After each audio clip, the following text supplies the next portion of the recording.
Hello, my friends.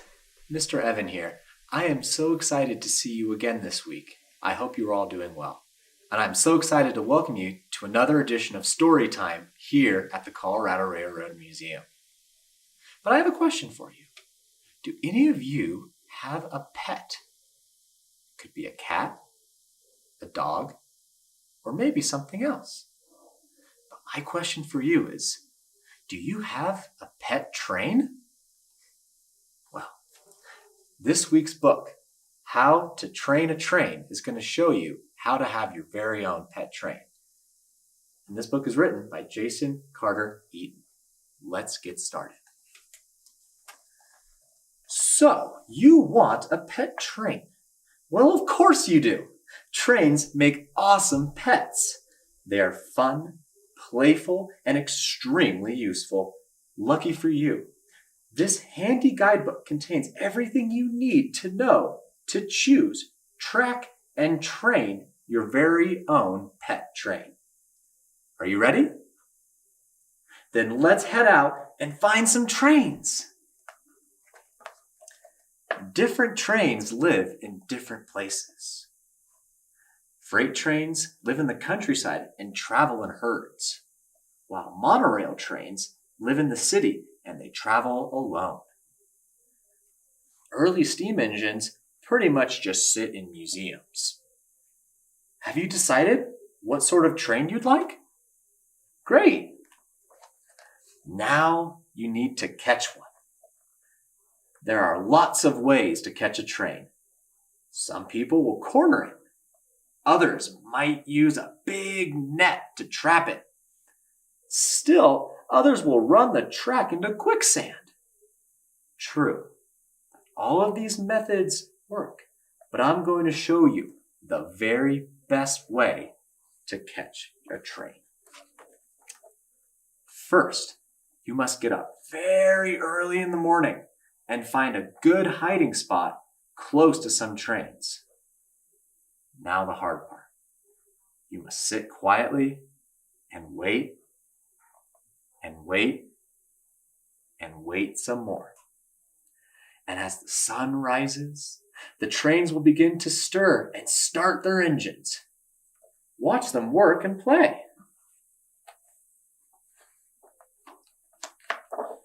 It's only natural that you'll want to take home all of the trains. But don't just grab the first one that you see. Take your time and choose the one that's right for you. Have you got one yet? It's time to make your move. Send a puff of smoke high into the air. Perfect. You've got the train's attention.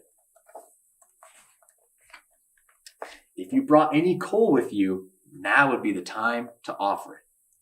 Try saying, "My, what a handsome train you are." And next, make the call of the wild train. Chugga, chugga, chugga, chugga, chugga, chugga, chugga, chugga, choo, choo. Well done! And here it comes. How will you know if the train you caught is the one? Don't worry, you'll know. Once you get your train home, you'll want to give it a name. Some popular train names are Mild, Morgan, Nathan, Pushkin, Smoky, Picklepuss, Captain Floofaloo, Little Miss Muffinhead, and Sir Chugs-a-Lot. Of course, you can name your train whatever you like.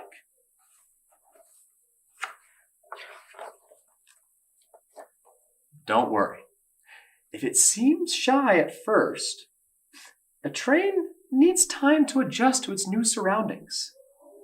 And a warm bath can help calm a nervous train. A few trains can resist a good read aloud. If your train has trouble falling asleep at night, play soft locomotion sounds. Rocka, rocka, clickety-clack. Rocka, rocka, clickety-clack.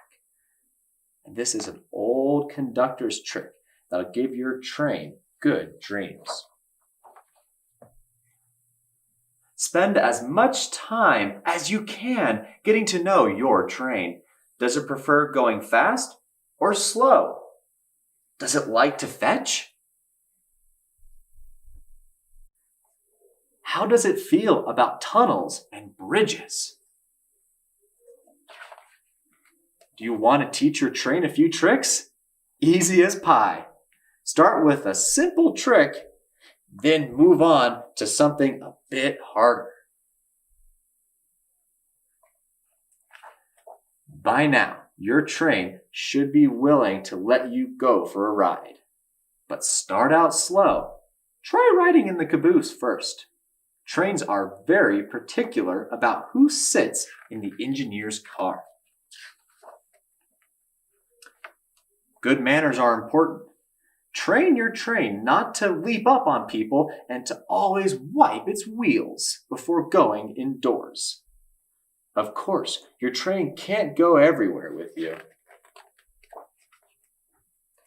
Out in the open road, you're sure to pass other kids with their pet trains, planes, trucks, or even submarines. This is a great chance for both of you to make new friends. And congratulations! You've given your train fuel, water, and a good home, and plenty of friendship and fun, everything it needs to be happy. How will you know if your train is happy? Don't worry, you'll know. Thank you, my friends, for joining me this week for story time. Now we're going to hop over to my friend Roni, and we're going to do an amazing craft. We'll see you next week. Hi friends, it's Roni here again with the Colorado Railroad Museum, and I'm so excited to do this next craft with you because it goes to the book, How to Train a Train by Jason Eaton and John Rocco. So let's get started. Some of the things you're going to need for this project are a tissue box, or if you don't have a tissue box, you can use shoe box or maybe a cereal box. You'll also need some paper, whatever you have at home, some markers, some scissors, a toilet paper roll, some glue, a little bit of string, and a pen. Oh, and one more thing, some tape. Okay, let's get started on what we're going to do. I am so excited about this. When I read the book, I thought about what I wanted to call my train. And so I thought it'd be fun to call him Speedy because my train likes to go fast. So what I did, a little bit in advance, is I got some paper. And since my train is speedy, I put some fast marks on the side of it so it makes it look like he's going really fast. And so how I did that is I measured the box on the paper, and then I traced it, cut it out, and glued it on. And then for the stripes, I just got cut strips of paper and glued them on. I still need two spots though. I need the top of the train and the face of the train. So I'm going to do the same exact thing. So for the top of the train, I put my box down. I'm going to trace it. And I'm going to cut it out. Sometimes maybe instead of a duck eating on a line, it could be like a train on a track.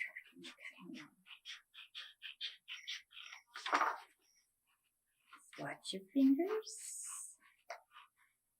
Go slow. There you go. Okay, so now this is going to be the top of our train. And what we need to do is put lots of glue on there. Whoop, need to scoot that up. Lots and lots of glue so it'll stay. You don't want anything to happen to your pet train. Okay. And we're going to count to 10, make sure it stays on there good and tight. Ready? 1, 2, 3, 4, 5, 6, 7, 8, 9, 10.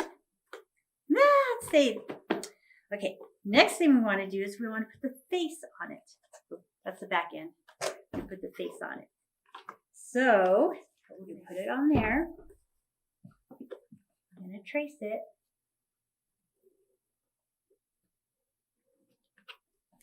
And we're going to cut it out.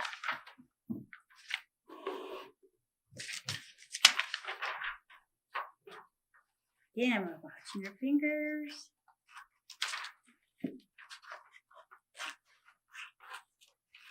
Tracing, cutting.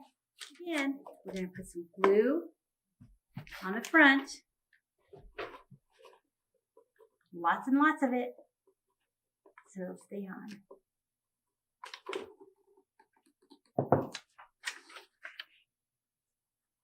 Count with me again.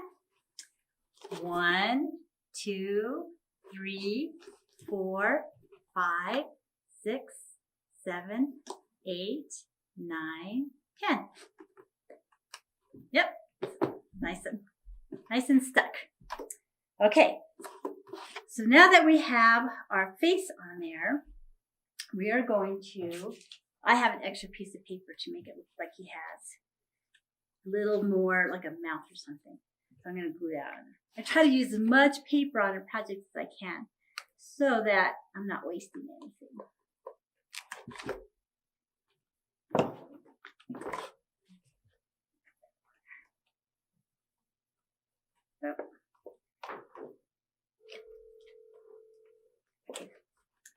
So that we can take our train and do things with him, I need to make a hole in the front.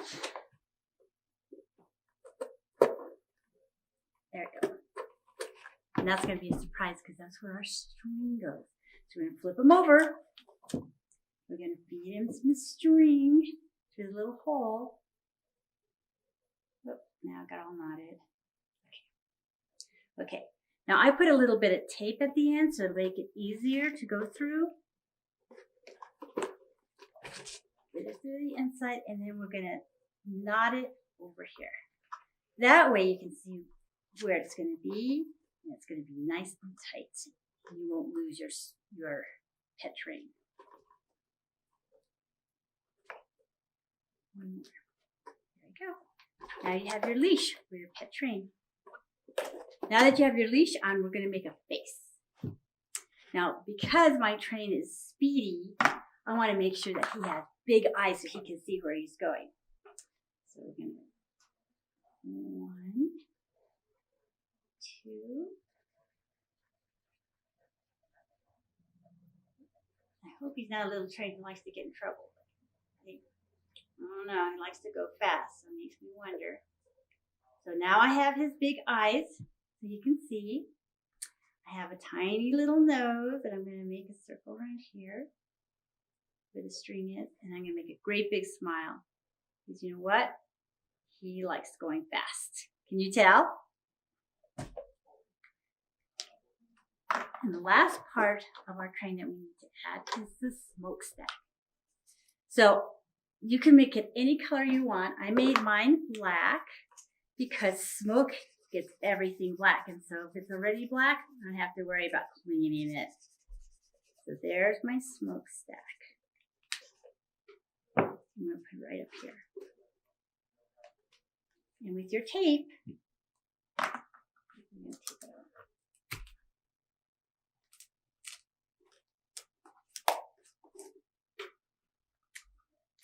He's almost ready. Have you thought about what you want to do with your pet train? If you want to take him someplace, do things with him, like in the book. There. Now it's nice and stuck. Okay.